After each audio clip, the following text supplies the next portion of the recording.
Hoshmakeka, the old camel, was asleep in the desert night. He dreamed of all the water in the world and a hump that would hold an entire sea. Hearing voices, Hoshmakeka opened one eye.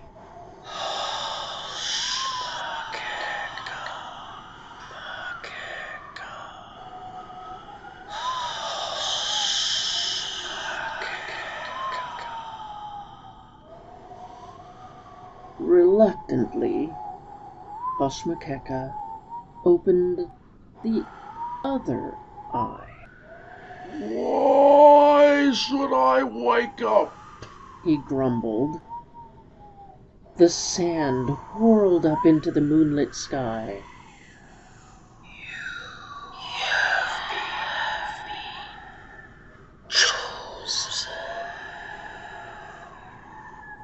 The voices whispered. The sand seemed to shift again. You will carry gifts to a baby king. Who are you? Hoshmakeka wanted to know, for he was an old camel and felt he had earned his sleep. You will carry frankincense, myrrh, and gold. The wise men have chosen you.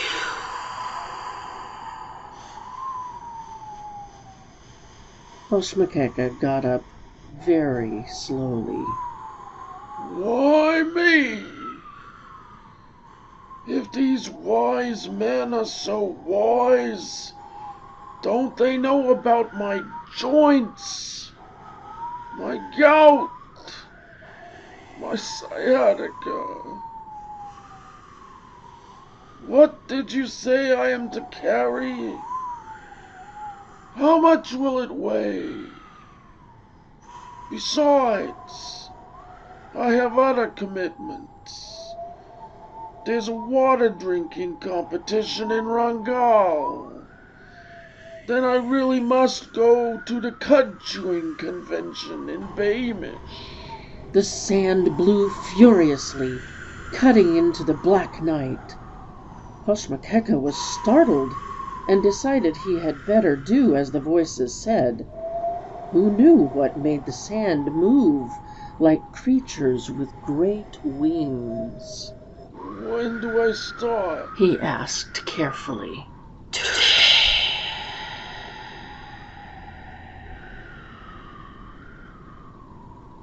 With that, the sand voices disappeared, and it was morning. It was still early as the servants of the wise men placed the precious gifts onto Hoshmakeka's back. The young camels ran to their good friend. They all looked up to him because he was old, and they thought him wise. You must be a very special camel, they sighed.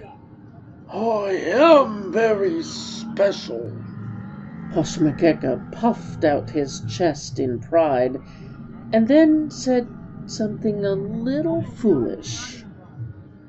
I'm not so old. I'm still as strong as 10 horses, and I have been chosen to carry rich gifts to the new baby king. Can we come too? Asked the youngest camel, who never wanted to be left behind. Aren't we your friends? shouted another. You can walk beside me, Hoshmakeka replied in his most regal voice, and the long journey began. At noon, a herd of mountain goats came into view. Hoshmakeka thought that they had come a long way from their mountain home in the north. What is it you want? Hoshmakeka called out. We have heard tell of the new king who is to be born. Please take our humble gift with you. It's milk for the king. You want me to carry milk? Hoshmakeka sputtered in shock. I am not a milk-bearing camel. I am not ordinary like you. The young camels chorused. No, he is not ordinary. No, sir, not ordinary. They looked up to him with their big brown eyes. He's strong. Yeah, strong. Why, he's as strong as 10 horses. 10 horses. Yep, that's him. Hoshmakeka muttered to himself. Oh, my joints, my gout, my sciatica. Aloud, he said grandly, Give me your gift. At 1 o'clock, he was stopped by a family of millers. Look, Said the youngest camel. they're carrying bags of ground corn. Do you suppose they're for the new king? They will have to carry it themselves. Hoshmakeka replied. They can follow that star like the rest of us. The young camels crowded around Hoshmakeka eagerly. But you're so strong. You're as strong as 10 horses. Hoshmakeka felt weary just looking at the bags, but he said to the millers, Give me your heavy bags.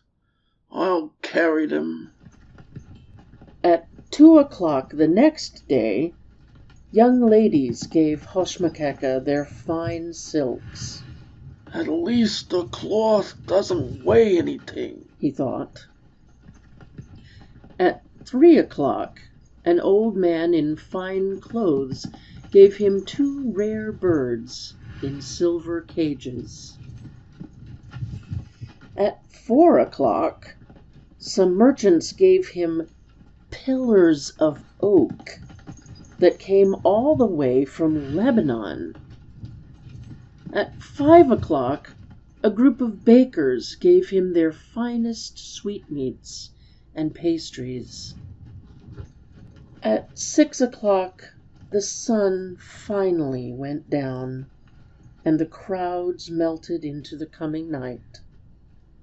Hoshmakeka gratefully sank into the sand. In the kind darkness, he didn't have to pretend he was as strong as 10 horses. Hoshmakeka became aware that it didn't seem as dark as usual. He looked up and saw the splendor of the skies and the special brightness of the star he had been following. He fell asleep wondering about the sand voices and the wings he had thought he could almost see.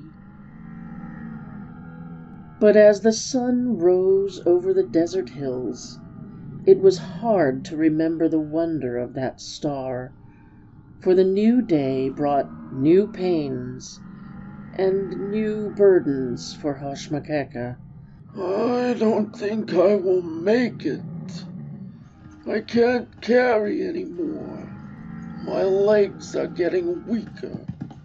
My gout, my sciatica, my joints I'm too loaded down. Word of the caravan had spread like sand before a desert wind. People lined the route, holding up their gifts for Hoshmakeka to take to the baby king. There were jars full of honey and baskets of money. There were jewels and beads and large rolls of leather. And last but not least, there were 20 gallons of wine. Oh, this will bring me to ruin, this fruit of the vine. But then the youngest camel cried out, Look! Look! There! It's Bethlehem! You made it, Hoshmakeka! You are as strong as 10 horses! Hoshmakeka knew he could just do it if he did not stop until he arrived at the spot beneath the star. He could. He knew he could. Just then, out of the growing darkness, a small voice said, I have a gift for the baby.